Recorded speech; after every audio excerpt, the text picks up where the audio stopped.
നല്ല ആരോഗ്യത്തോടു കൂടി ഇരിക്കാനാണ് നമ്മൾ എല്ലാവരും താല്പര്യപ്പെടുന്നത്. അപ്പോൾ അതിന് സഹായിക്കുന്ന രീതിയിലുള്ള ഒരു ഹെർബൽ ടീ പരിചയപ്പെട്ടാലോ?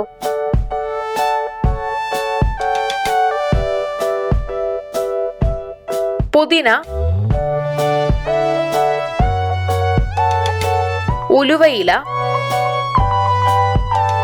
നാരങ്ങ, തേൻ, ഇഞ്ചി പൗഡർ, വെള്ളം എന്നിവയാണ് ഇത് തയ്യാറാക്കാനായിട്ട് നമുക്ക് ആവശ്യമുള്ളത്. ഇനി ഇത് തയ്യാറാക്കാനായിട്ട് ഒരു പാൻ എടുക്കുക. അതിലേക്ക് 1 ഗ്ലാസ് വെള്ളം ഒഴിച്ചു കൊടുക്കാം. വെള്ളം ചെറുതായി ചൂടായി വരുമ്പോൾ ഇതിലേക്ക് ഉലുവയില ചേർത്ത് കൊടുക്കണം. ഇതിൽ ധാരാളം ആന്റി ഓക്സിഡന്റ്സ് അടങ്ങിയിട്ടുണ്ട്. എല്ലുകളുടെ ആരോഗ്യത്തിനും നല്ല രീതിയിലുള്ള ദഹനത്തിനുമൊക്കെ ഉലുവയില സഹായിക്കും. മൗത്ത് അൾസർ മാറാനും ഹൃദയത്തിന്റെ ആരോഗ്യം കാത്തു സൂക്ഷിക്കാനുമൊക്കെ ഇത് സഹായിക്കും.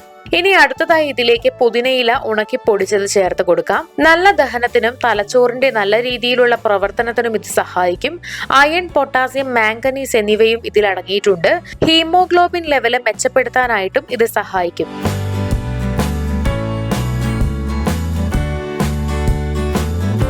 ഇത് രണ്ടും കുറച്ചു നേരം തിളപ്പിച്ചു കഴിഞ്ഞിട്ടുണ്ടെങ്കിൽ 1 നുള്ള് ഇഞ്ചിപ്പൊടി ഇതിലേക്ക് ചേർത്ത് കൊടുക്കാം. മോർണിംഗ് സിക്നസ് മാറാനായിട്ട് ഇത് സഹായിക്കും. ബ്ലഡ് ഷുഗർ കുറയ്ക്കാനും ആർത്തവ വേദന കുറയ്ക്കാനും ഇത് സഹായിക്കും. ഇനി ഇത് നന്നായി തിളപ്പിച്ചു കഴിഞ്ഞിട്ടുണ്ടെങ്കിൽ ഇതൊരു ഗ്ലാസ്സിലേക്ക് അരിച്ചൊഴിച്ചു കൊടുക്കാം. എന്നിട്ട് ഇതിലേക്ക് അല്പം നാരങ്ങാ നീര് പിഴിഞ്ഞൊഴിക്കുക. ഹൃദയത്തിന്റെ ആരോഗ്യം കാത്തു സൂക്ഷിക്കാനും വെയിറ്റ് കൺട്രോൾ ചെയ്യാനും കിഡ്നി സ്റ്റോൺ പ്രിവെന്റ് ചെയ്യാനും ഇത് സഹായിക്കും. നല്ല രീതിയിൽ ദഹന പ്രക്രിയ നടക്കാനും ഇത് സഹായിക്കും. നാരങ്ങാനീർ ഒഴിച്ച് കുറച്ചൊന്ന് ചൂടാറാനായിട്ട് വിടുക. അതിനുശേഷം ചൂടാറി കഴിഞ്ഞിട്ടുണ്ടെങ്കിൽ ഇതിലേക്ക് മധുരത്തിന് ആവശ്യമായ രീതിയിൽ തേൻ ചേർക്കുക. ധാരാളം ആന്റി ഓക്സിഡന്റ്സ് തേനിലുണ്ട്. ആന്റി ബാക്ടീരിയലും ആന്റി ഫംഗലുമായ ഗുണങ്ങളും ഇതിനുണ്ട്. ദഹന പ്രശ്നം പരിഹരിക്കാനായിട്ട് തേൻ സഹായിക്കും.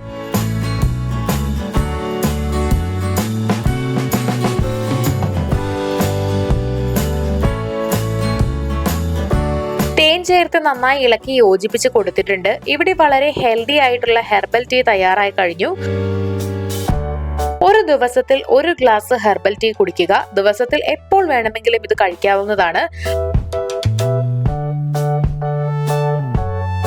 വളരെ ഹെൽത്തി ആയിട്ടുള്ള ഈ ഹെർബൽ ടീ നിങ്ങൾ വീട്ടിൽ ട്രൈ ചെയ്ത് നോക്കുക.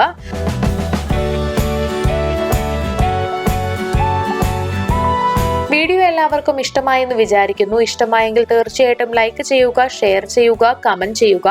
ഇതുപോലുള്ള കൂടുതൽ വീഡിയോകൾക്കായി സമയം മലയാളം സബ്സ്ക്രൈബ് ചെയ്യുക.